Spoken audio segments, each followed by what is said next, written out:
모르기에 하나님을 믿는다라는 제목으로 베드로후서 1장 5절부터 7절 말씀으로 하나님의 교훈을 나누도록 하겠습니다. 베드로후서 1장 5절부터 7절까지의 말씀 같이 읽겠습니다. 그러므로 너희가 더욱 힘써 너희 믿음의 덕의 지식의 절제의 인내의 경건의 형제 우애의 사랑을 더하라.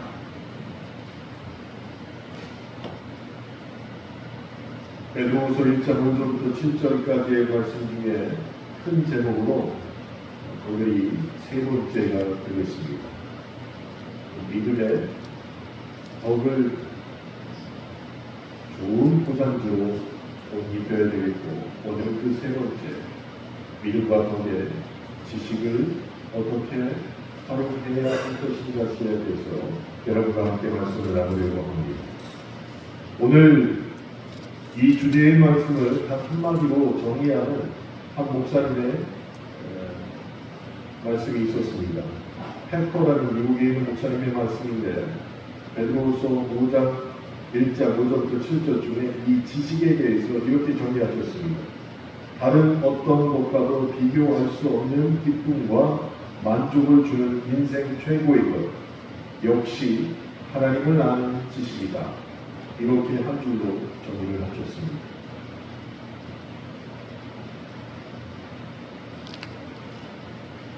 이 주 전 저녁 예배를 통해서 하나님의 성품을 닮아가는 두 번째 기간은 우리는 왜 믿음의 덕의 옷을 입혀야 하는지를 알아보았습니다. 오늘 저녁에는 덕의 지식을 더하여야 할 그 계단을 함께 올라보려고 합니다. 본문에 나와 있는 지식이라고 번역된 이 단어는 헬라어로는 디노코스라는 단어를 쓰고 있습니다. 이 디노코스에서 영어의 나누지가 발생이 되었습니다. 그래서 지식이라는 말이 되는 것이죠. 성경을 기록하고 있는 또 하나의 언어인 히브리어로는 이 지식을 야다라는 단어를 사용하고 있습니다. 그래서 히브리어로는 야다 있고, 헬라어로는 디노키스 있고, 또 영어로는 knowledge 있고, 한국어로는 지식이라고 부릅니다. 그런데 이렇게 각기 다른 언어로 한 단어, 이 지식을 말하고 있는데 공통점이 하나 있습니다.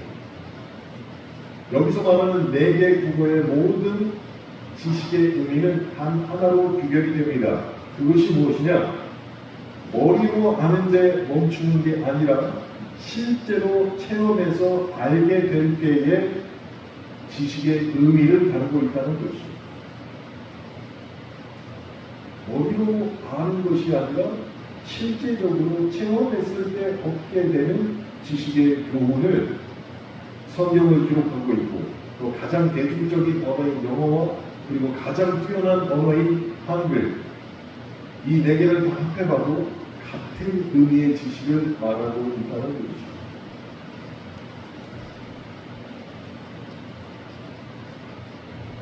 저희 집사람이 음식을 쭉 하면은 참 궁금한 점이 많이 있습니다. 아무리 자세히 봐도 대충 하는 것 같아요. 저는 라면 끓일 때도 물을 정확하게 정수기에서 받아가지고 500ml 정확하게 받아가지고 정확하게 받아서 쓰는데, 국을 끓일 때도 물 쫙 받아서 넣고, 간장도 계량컵에다 넣어야 되는 뭐 조금 그래도 맛이 일정한 것이죠. 왜 그럴까요? 저는 잘 모르겠습니다. 할 줄 아는 건 라면밖에 없습니다. 그런데 아마 수없이 음식의 맛을 머리로 하는 게 아니라 동작을 통해서 자기 몸에 체득이 있기에 안 보고도 해도 그 맛이 일정하게 유지되는 것이죠. 마찬가지입니다. 하나님을 아는 지식은 우리의 머리로서 이해할 수 없다는 것이죠. 하나님을 체험함으로써 아는 지식이 우리에게 정말로 하나님을 아는 지식이 될 수 있다는 것입니다. 그래서 하나님을 아는 지식이다 라고 얘기할 때 하나님을 지금까지는 머리로 알고 있었는데 그 하나님이 나에게 체험되었을 때 그때 비로소 하나님이 이런 분이시구나 라는 것을 깨달을 수 있게 된다는 것입니다. 그래서 모든 그리스도인은 하나님을 아는 지식을 여기까지 끌어올려야 한다는 것입니다. 사복음서에서 예수님을 스승으로 알고 있던 제자들은 부활하신 예수님을 체험했습니다. 다시 말해서 그분이 하나님을 알고 알한 그분이 하나님이심을 머리로 알고 있었는데 부활하신 예수님을 직접 체험하고 보고 나서야 그들의 믿음이 완전히 변했다고 성경은 말하고 있는 것이죠. 믿음이 완전히 달라졌습니다. 3년 동안 그분을 따라다니면서 수많은 기적을 보여주셨음에도 불구하고 내가 지금 거리에 있지만 그분이 누구이신지 알지 못했다는 것이에요. 그러나 자신의 눈으로 그분이 십자가에서 돌아가시고 3일 만에 부활하셔서 나타나셔서 신령한 몸으로 그들과 마주했을 때 이분이 진짜 하나님이구나 라는 것을 정말로 알게 되었다는 것이죠. 그 다음부터 뭐가 달라졌습니까? 그 전에는 여자아이 앞에서도 제자들은 도망가는 믿음이었습니다. 그런데 부활하신 예수님을 직접 체험하고 그 하나님이 나의 하나님이 되었다는 것을 지식으로 체험해서 알게 되었 다음에는 로마 군인의 칼 앞에서도 스스로 목숨을 내어놓는 그런 믿음으로 변하게 되었다는 것이죠. 그래서 우리가 하나님을 안다고 얘기할 때는 그런 말을 해서도 안 되겠지만 만약에 그런 말을 할 때에는 이처럼 체험적으로 하나님을 아는 수준까지 이르러야 나는 그래도 하나님을 조금 안다라고 말할 수 있을 것이다. 그런 의미가 되는 것입니다. 정말로 체험적으로 알아야 됩니다. 제가 아직은 젊어 보이잖아요.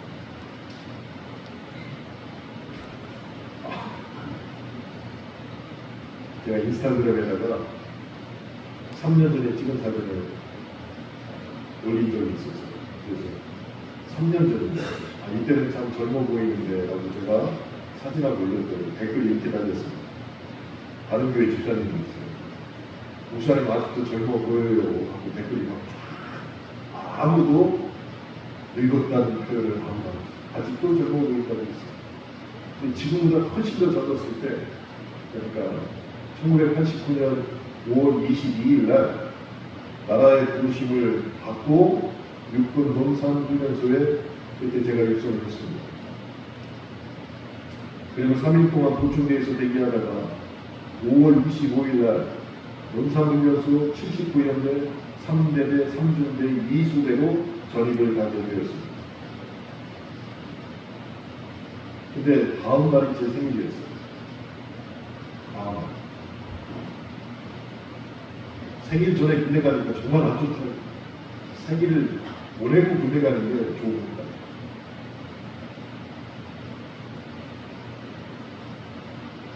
처음에 군대 가면 제식 훈련도 다 합니다.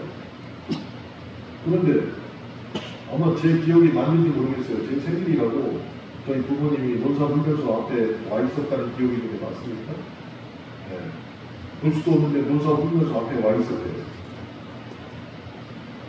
제식훈련을 해야 되는데 멀쩡한 연병장에다가 물을 막 흘리시고 멀쩡한 연병장 그래서 제식훈련을 하는데 내리는 비가 아니라 계속 물을 틀어놓고 물을 맞으면서 제식훈련을 하게 되었습니다. 동작이 틀린 사람은 그 자리에서 엎드려 뻗치고 좌로 굴러 뒤로 굴러 앉았다 일어나 계속 반복하는데 지급받은 옷, 새 옷을 지급받았는데 그 옷을 입고 바닥에 뒹굴게 되었습니다. 그렇게 인공적으로 뿌리는 비가 아닌 비를 맞으면서 제식 훈련을 했습니다. 그리고 점심시간이 다가왔습니다. 그런데 메뉴가 미역국이 나왔어요.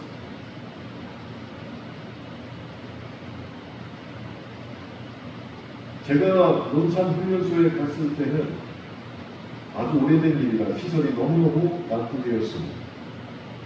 그래서 모든 훈련병들이 한 시간에 동시에 식당에 들어가서 식사하는 것은 꿈도 못 꿀 일이었습니다. 저희 소대는 이미 제식 훈련을 비를 맞으면서 했기에 뒤에 쫄딱 젖어 있었고 식당에 들어가는 것을 거부당했습니다.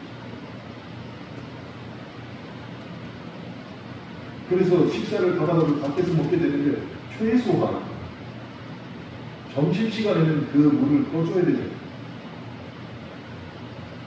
물을 안 껐어요. 그래서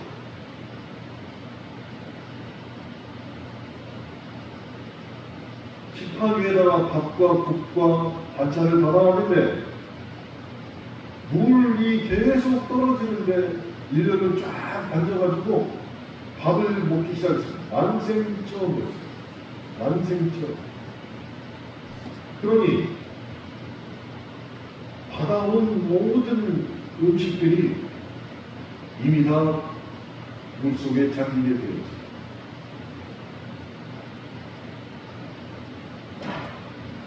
불평이 일어났는데 아무도 입 밖으로 내지는 못했지만 얼굴은 다들 찡그러져 있었어요. 근데 저만 계속해서 웃고 있었어요. 왜 그랬을까요? 미역국이 나왔기 때문에. 제 생일날 미역국이 나왔기 때문에. 어머니의 말씀이 떠올랐습니다. 네 동생 셋을 낳고 미역국을 네가 다 먹었다. 제가 그렇게 미역국을 좋아했어요. 빗물에 불어난 미역국을 마시는데 떠먹는 게 아니라 마시게 되었죠. 저도 모르게 눈물이 났습니다. 소대원들은 불평과 원망이 가득했는데 저는 눈물이 났습니다. 마치 일구야 미역국과 밥 먹으라 하는 그렇게 말씀하시는 어머니의 모습이 떠올랐고 생일이라고 축하해주는 가족들의 모습과 그 당시에는 애인이었던 지금 사모의 모습이 떠올라서 저도 모르게 미역국을 마시면서 그렇게 되었습니다. 그런데 옆에 있던 제 동기가 말을 했습니다. 야, 비 맞으면서 밥을 야외에서 먹으니 신기하고 억울하기도 하지만 그렇다고 우는 거 저거 오바 아니냐? 라고 저에게 얘기합니다. 너무 억울해서 우는 걸로 착각을 한 것이었습니다. 근데 제 마음은 이랬습니다. 이미 비에 흠뻑 젖은 밥과 반찬 그리고 미역국이었음에도 불구하고 저에게는 사랑이 담긴 어머니의 밥상인 것처럼 느껴졌다는 것이죠. 그 미역국이라는 내게 있어 하나 때문에 아무것도 아닌 그 미역국 하나 때문에 지난 세월 동안 느껴왔던 모든 기억들이 마치 지금 내 옆에 있는 것처럼 저에게 회상하게 되었던 것이죠. 그래서 울게 되는 것입니다. 마찬가지입니다. 하나님이라는 말을 들으면 하나님 하나님 이렇게 우는 사람이 있습니다. 때로는 하나님이라는 말을 듣고도 그냥 지나가는 사람도 있습니다. 분명히 다르죠. 아마 그냥 지나가는 사람은 하나님을 머리로 아는 사람일 것이고 하나님이라는 말씀만 들어도 눈물이 나고 하나님만도 간단하는 사람은 하나님을 체험적으로 이미 경험한 사람일 것입니다. 그래서 그분의 이름만 들어도 눈물이 왈칵 쏟아지는 그런 믿음의 사람이 있습니다. 그런 믿음의 사람이 아마 이런 공통점이 있을 것 같습니다. 내 인생에서 가장 힘들다 나를 찾아오신 하나님, 때로는 내 병든 몸을 고쳐주신 치료하는 아무것도 모르고 관심조차 없던 나의 이름을 먼저 불러주신 하나님, 그분을 나는 만났기 때문에 그때 얻었던 그 체험으로 말미암아 언제든지 하나님이라는 말만 들어도 마음속에서 울컥거리며 눈물이 쏟아지는 체험적인 지식을 나는 믿음의 사람들이 있다는 것이죠.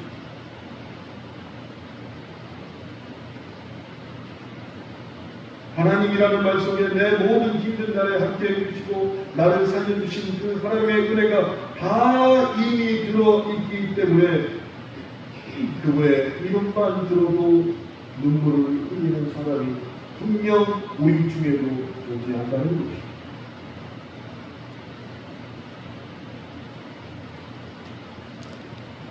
우리가 하나님을 아는 지식이 그렇게 체험적인 지식까지 노력해서 올라가야 한다는 것입니다.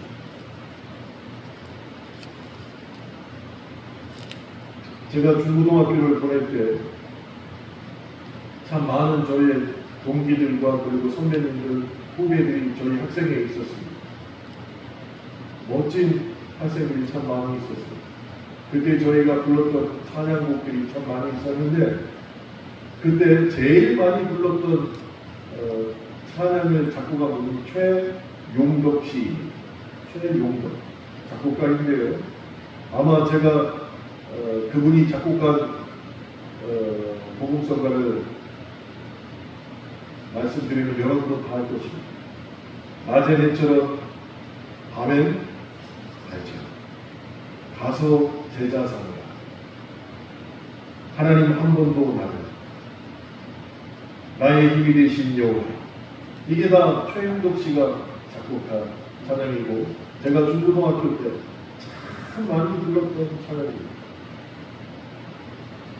그런데 시간이 지나서 어른이 된 이후에 그리고 서울에 올라가면서 사회생활을 하면서 점차 눈에 보이지 않는 하나님보다 지근거리에 있어서 눈을 뜨기만 하면 보이는 사람들을 제가 의지하게 되었습니다.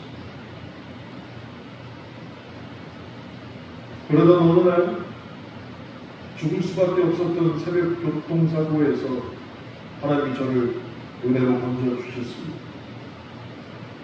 그날 이후로 다시 제 입에서 찬양이 나오기 시작했는데 그때 제일 많이 불렀던 찬양이 역시 최용덕 씨의 찬양곡이 나의 등 뒤에서 나를 도우신 주를 그렇게 많이 불렀습니다. 그 찬양을 수백 번 부르면서 일어나고 또 일어나면서 믿음을 다시 세우려고 부단히 애를 썼습니다. 그때 제가 느낀 것이 있습니다. 찬양은 악보를 배워서 부르는 게 아니라 그 찬양은 체험해서 부르는 것이 하나님의 영광 받으시고 나에게 도움이 된다는 것을 느끼게 되었습니다.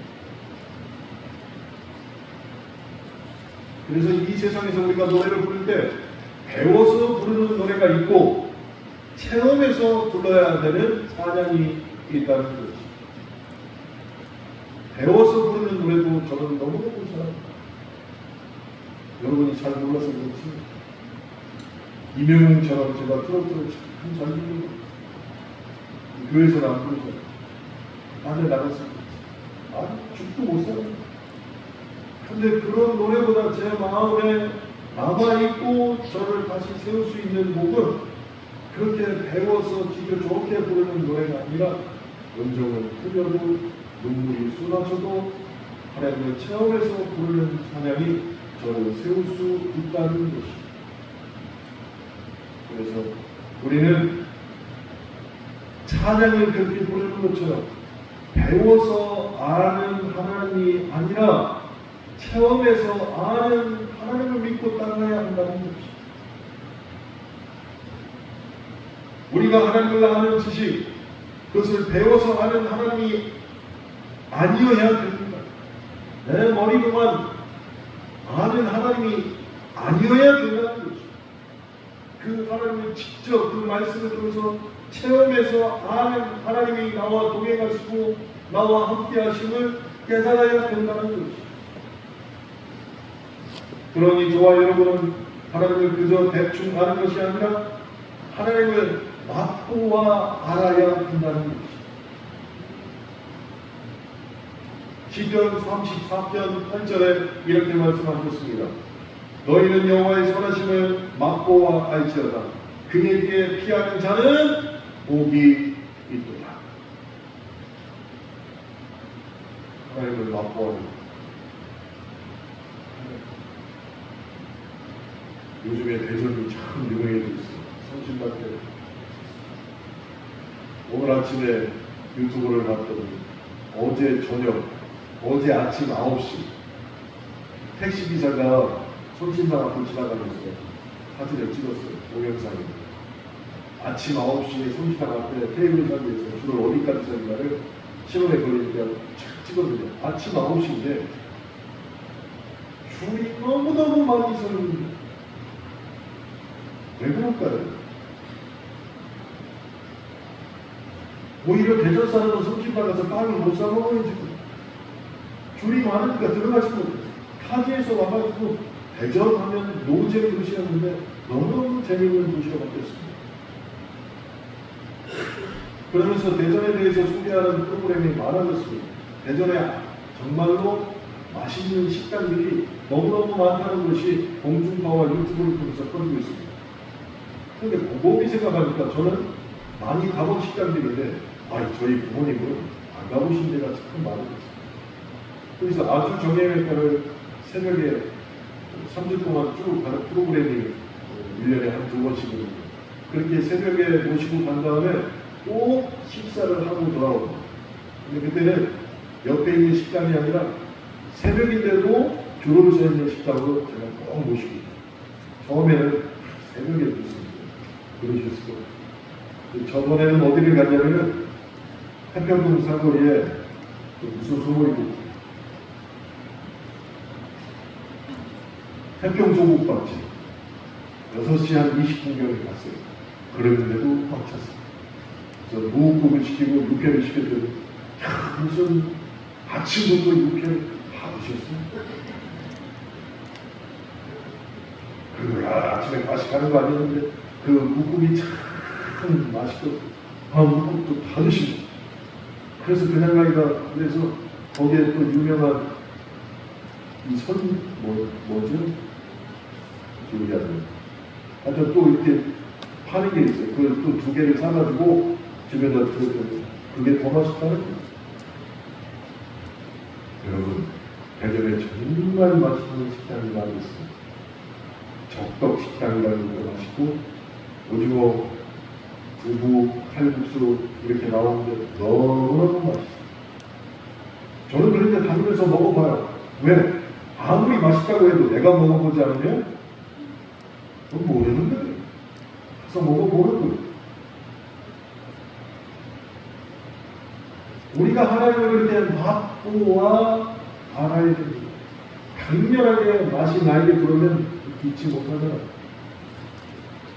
그러니 시편 34편 8절 말씀, 너희는 여호와의 선하심을 맛보아 알지어다. 그에게 피한 자는 복이 있도다.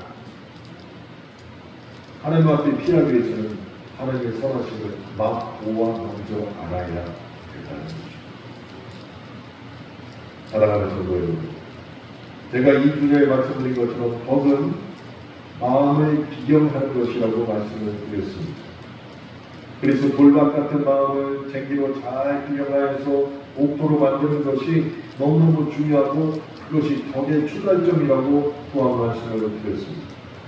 그래서 그처럼 잘 비경된 마음 밭에 우리는 믿음을 통하여서 복음을 심어야 한다고 말씀을 또한 드렸습니다.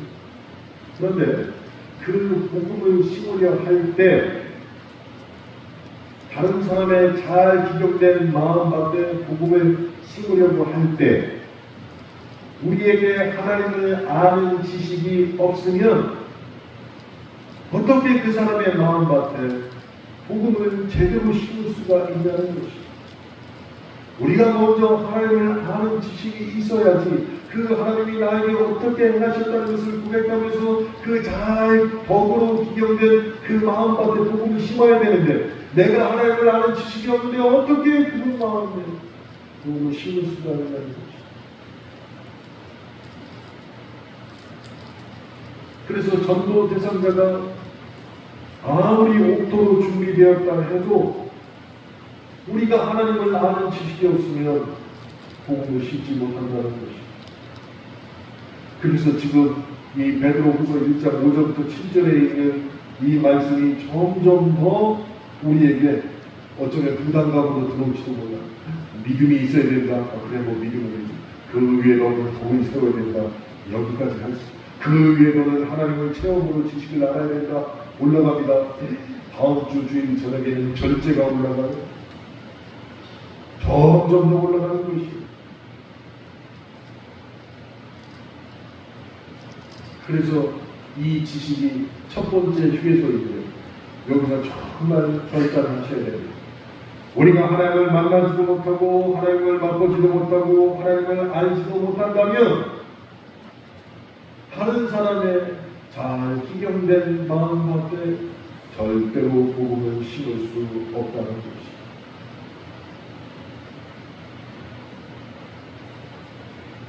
그럼 우리가 어떻게 다른 사람의 잘 기경된 마음밭에 복음을 제대로 심을 수 있을까요?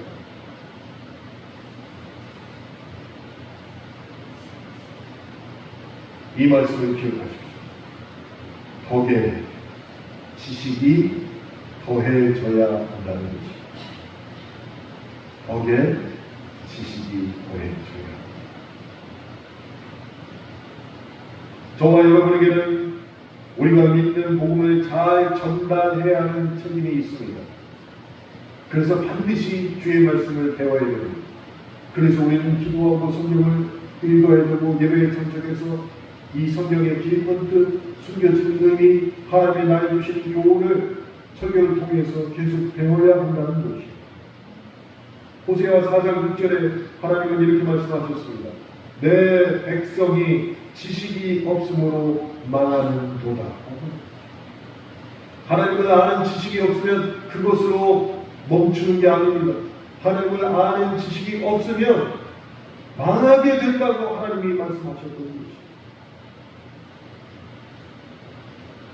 여기서 말하는 지식이 바로 하나님을 아는 지식이에요. 그래서 우리는 정말로 하나님을 아는 지식을 체험적으로 느끼게 되어야 됩니다.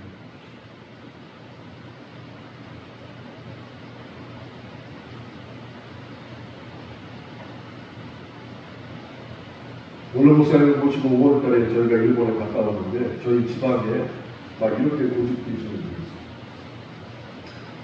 일본을 간다고? 나 못 가. 왜 못 가요? 일본이기 때문에 못 가요. 일본이기 때문에. 아, 그러시냐고. 뭐 안 가시는 분들은 우리가 30만 원씩 드리니까 아예 안 된대요.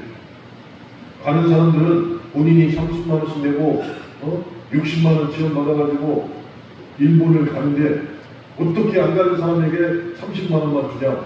우리도 똑같이 98만 원 달라. 그 돈 가지고 나는 중국 장가계를 가겠다. 야, 일본이나 중국이나 욕을 얼마나 태백이로 먹는지 몰라. 욕을 얼마나 태백이로. 아니, 자기가 가기 싫으면 가기 싫은 거지. 제가 많은 사람들이 일본이라고 하니까 일본에 가는 거야. 그때 태어나지도 않은 사람. 독립운동을 했으면 이해를 하겠어요. 근데 저도 마음이 안 좋았어요. 처음으로 일본 가봤는데 가서 마음이 바뀌었어요. 일본 사람을 보고 마음이 바뀐 게 아니에요. 일본에 있는 그리스도인을 믿었던 사람들을 보고 마음이 바뀌었고, 그리고 이번에 무명 영화를 보면서 마음이 다시 바뀌게 된 것이죠.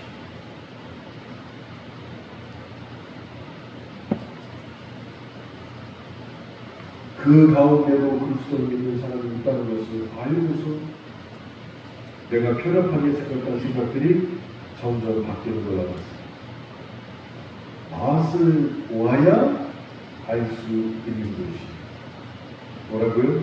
맛을 보아야 알 수 있어요. 제가 방금 전에 호세아 4장 6절 읽어드렸잖아요. 하나님을 아는 지식이 없는 자가 망한다고. 하나님은 그렇게 너희는 망했다라고만 말씀하지 않으셨습니다. 호세아 6장 3절에 그 망함을 다시 회복시키는 방법을 말씀하셨습니다. 뭐라고 말씀하시느냐? 그러므로 우리가 여호와를 알자. 힘써 여호와를 알자라고 회복하는 방법도 말씀해 주셨습니다. 그런데 내가 지금 고꾸라져 있고 쓰러져 있으면 회복할 수 있는 방법은 한 가지밖에 없어요.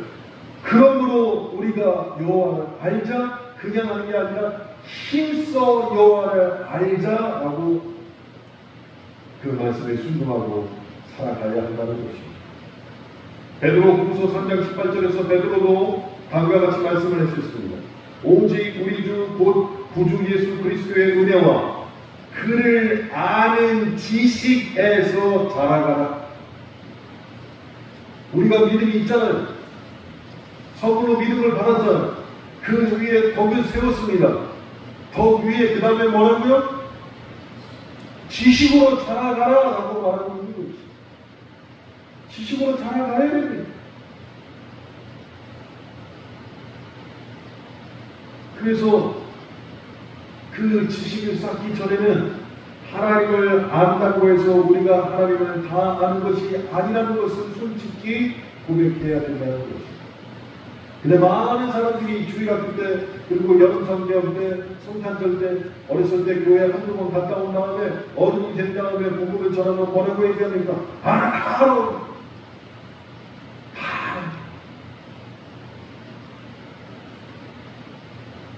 목사만 아니었습니다. 했을 텐데 다 안다는 거예요.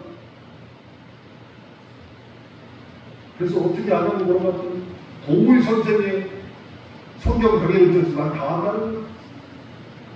목사한테 들어야지 도울한테 가서 들어. 도울 선생님 뭐라고 하지 아세요? 성경에 나와 있는 예수님의 제자들은 아무런 역사적 배경이 없습니다. 실존한 인물인지도 모릅니다. 아니라는 거예요. 그런 얘기를 듣고서 나는 다 안다라고 얘기하는 것이. 그러나 그리스도인들은 뭐라고 고백합니까? 믿음에, 덕에, 지식을 쌓아가는데 지식이 쌓이면 쌓일수록 우리는 이렇게 고백할 수 없습니다. 고백할 수밖에 없습니다. 우리가 하나님을 평생 공부하고 알아가도 우리는 하나님을 다 할 수 없다라고 고백할 수밖에 없다는 것입니다. 그렇기 때문에 우리는 매일같이 하나님을 알아가는데 온 정성을 쏟아야 한다는 것입니다. 우리가 하나님을 아는 노력을 결코 멈춰서는 안 됩니다. 왜 이것이 중요합니까? 우리는 하나님을 아는 만큼 하나님을 경험할 수 있고 또 하나님이 주시는 은혜와 축복을 누릴 수 있기 때문에 그래서 매일같이 하나님을 아는 것이 너무너무 중요한 것입니다. 그렇게 하나님을 아는 지식이 더 쌓일수록 결코 다음과 같은 말을 해서는 안 되죠. 나는 하나님을 다 안다. 결코 해서는 안 되는 거예요. 우리가 하나님을 다 안다면 그분은 하나님이 아니십니다. 우리가 하나님을 다 모르기 때문에 우리는 하나님을 예배하는 것입니다. 그 유명한 C.S. 루이스라는 성경학자가 오늘 설교 제목 저 말씀을 했습니다. 나는 하나님을 다 모르기 때문에 하나님을 믿는다. C.S. 루이스라는 당대의 최고의 성경학자가 이렇게 고백한 것이요. 나는 하나님을 다 모르기 때문에 하나님을 믿는다라는 것. 그래서 많은 사람들이 나는 하나님을 다 안다 한다는 것이죠.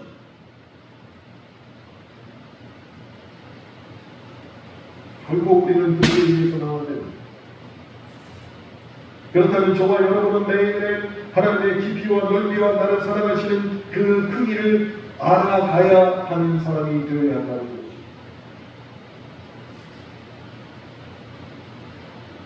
그런 사람 중에 바울이 있죠. 바울은 누구보다 하나님을 뜨겁게 만났습니다. 누구보다도 하나님을 체험적으로 아는 사람이 바울입니다. 그런데 이 바울도 하나님을 알면 알수록 하나님이 더 위대하시고 그분이 크신 분이라는 것을 더 깨닫게 되었습니다. 그래서 나중에 로마서 11장 33절에 이렇게 고백합니다. 깊도다 하나님의 지혜와 지식에 풍성하며 그의 판단은 헤아리지 못할 것이며 그의 길은 찾지 못할 것이로다. 처음의 고백이 아닙니다. 하나님을 알아가면 알수록 하나님이 더 위대하시다는 것을 바울이 고백하신 거죠. 근데 바울은 보통 사람이 아니었으니 세상의 모든 지식을 최고의 기관에서 최고의 교수에게 배웠던 바울입니다.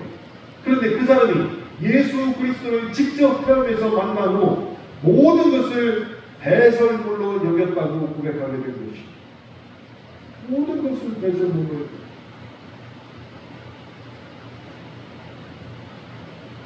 그 이유를 빌립보서 3장 8절에서 9절에서 말하고 있습니다.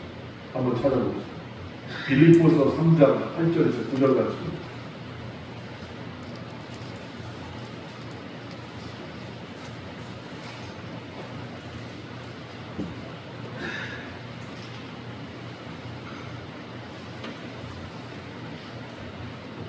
빌립보서 3장 8절에서 9절 말씀 함께 읽어보겠습니다. 또한 모든 것을 해로 여김은 내 주 그리스도 예수를 아는 지식이 가장 고상하기 때문이라. 내가 그를 위하여 모든 것을 잃어버리고 배설물로 여김은 그리스도를 얻고 그 안에서 발견되려 함이니 하고 바울이 고백했다는 것입니다. 정말로 배운 만큼 배운 사람이 사도 바울이에요. 사람의 깊은 지혜를 다 깨우친 바울임에도 불구하고 세상에서 가장 고상한 지혜가 예수님을 아는 지혜라고 빌립보서에서 우리에게 고백하고 있는 것입니다. 요즘 말로 이 말씀을 번역을 하면 이렇게 될 것 같습니다. 성경을 천독하고 그곳에서 예수 그리스도를 만나지 못한다면 천독하고 얻은 성경 지식은 배설물에 지나지 않는다. 도울 김용훈 선생이 성경을 다 허물라고 얘기하죠. 그래서 나는 성경을 50독을 했다. 처음부터 끝까지 50독을 했는데 자기가 내린 결론은 성경을 다 허물하라는 것이죠. 성경 50권 읽은 그 지식이 그에게는 배설물이라는 거죠.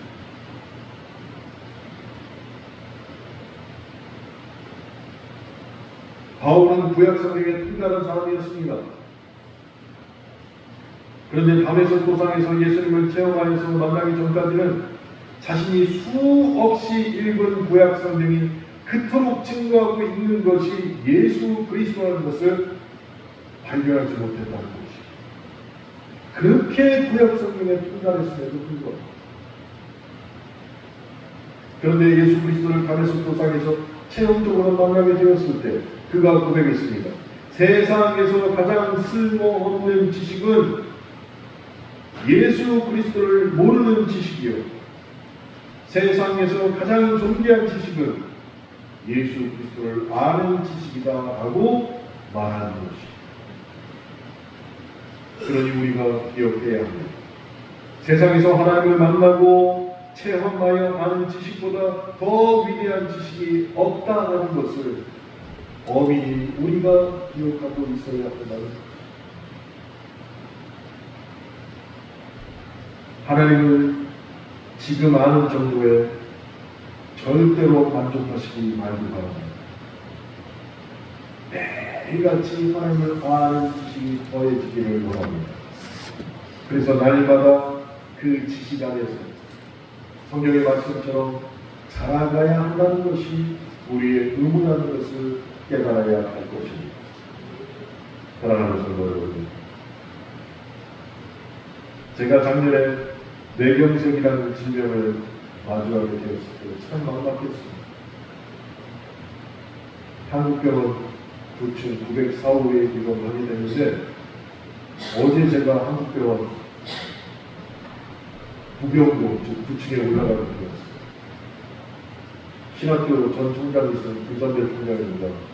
함께 윤찬호 목사님이라는 걸 신방하고 방문을 하게 되는데 그분이 9층에 있었거든요.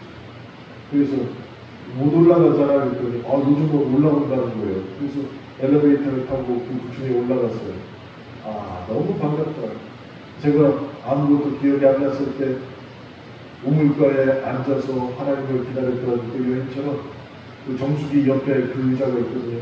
거기 앉아서 맨날 머리를 벽에다 치면서 왜 기억이 안 나지? 계속 거기서 막 왔다 갔다 하면서 이렇게 기도하고 있을 때 사람들이 남자 중에 미친놈이 있다고 그 소리가 제 귀에 들어왔어요.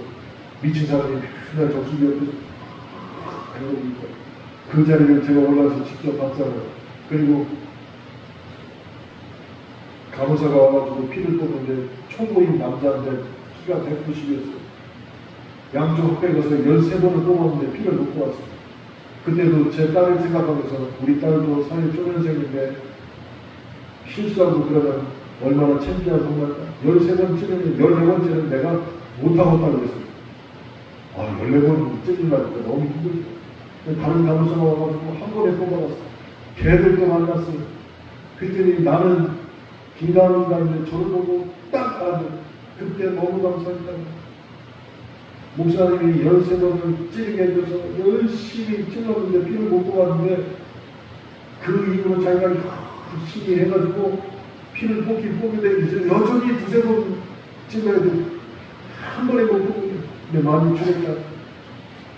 여러 사람을 만나게 되었어요. 기분이 참 좋더라고요. 근데 그때 있었던 일이 머릿속에 기억이 나는 거예요. 뇌경색 그 질병을 마주했을 때 참 정말로 막막했어요. 먼저 제가 목사로서 제일 막막했던 것은 성경에 대한 지식이 제 머릿속에서 다 사라진 거예요. 마리아가 누군지, 모세가 누군지 아무것도 기억이 나지 않아요. 11시간마다 양쪽 여기다가 주사를 맞아서 더 이상 나빠지지 않고 뇌의 다른 부분이 기능을 빨아들이고 그렇게 주사를 입원할 때마다 계속 맞았는데도 불구하고 사실은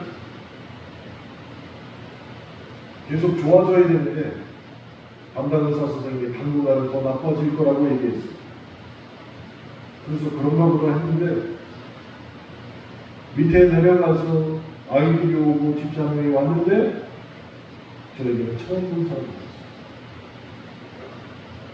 겁나서 얘기를 못했어요. 휴대폰을 해보니까 나하고 찍은 사진이 있고 가족이라는 것은 알겠는데 내가 본 사람이 처음 본 사람이었어요. 아버지 어머니가 오셔서 내려가서 전화를 받았으니까 내려가서 인사를 드리는데 모르는 두 노인분이 오십니다.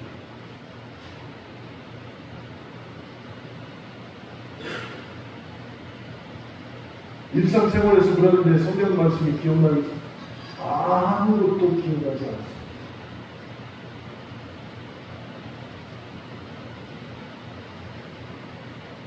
그렇게 말씀에 대한 그동안에 읽었던 배경 지식이나 그 말씀에 숨겨진 의미, 중요한 교훈도 정말 아무것도 떠오르지 않았어요.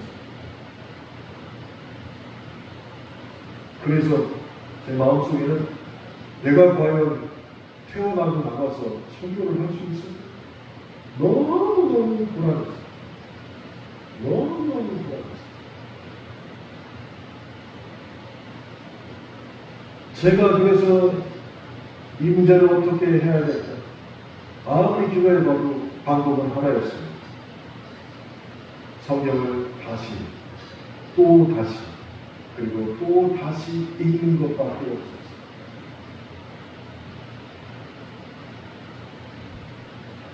처음에는 너무 힘들었어요. 뭘 알아야지 앞뒤를 맞출 때 그냥 읽기만 시작했어요. 또 읽고, 또 읽고, 또 읽었어요. 그것이 너무 힘들었어요. 그런데 어느 날 생각의 전환점이 생기게 되었습니다. 지금까지 제 마음과 머리와 생각 속에 고정화되었던, 그래서 마치 콘크리트처럼 굳어졌던 성경에 대한 고정관념이 사라졌다는 것을 깨닫게 되었습니다. 아, 이 말씀 이런 뜻이지 뭐. 읽으면서 아, 이 말씀 내가 배웠잖아 이런 뜻이지. 이렇게 그냥 성경을 고정관념을 갖고 봤는데 그게 다 사라졌어요. 그래서 같은 말씀을 봐도 이렇게 해석이 가능하고 저렇게 해석이 가능하다는 것을 또 알게 되는 것이에요. 그때부터 다시 읽게 된 성경 말씀이 너무너무 새롭고 다른 의미에서의 적용점을 찾을 수 있다는 것을 또 알게 되어서 이제는 성경을 읽는 것이 힘들지 않게 되었습니다. 그래서 어느덧 기억이 나고 어느덧 좋아진 이 시점에 와서 생각해 보니까 제 마음속에 하나님을 알 만큼 안다는 교만이 자리 잡고 있었다는 것을 깨우치게 되는 것이었습니다.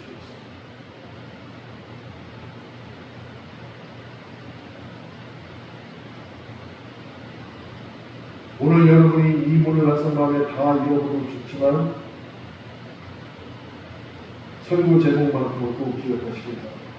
나는 하나님을 다 모르기에 나는 하나님을 믿는다. 이 말을 꼭 기억하시기 바랍니다.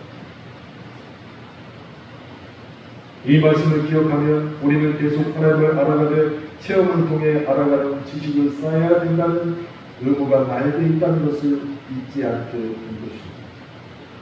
그래서 내 백성이 지식이 없으므로 망한도다라는 질책이 아니라 오직 우리 주 곧 구주 예수 그리스도의 은혜와 그를 아는 지식에서 자라가라는 성경의 말씀대로 우리의 믿음이 성장하고 성숙해지도록 주님의 이름으로 축원합니다. 함께 기도하시겠습니다.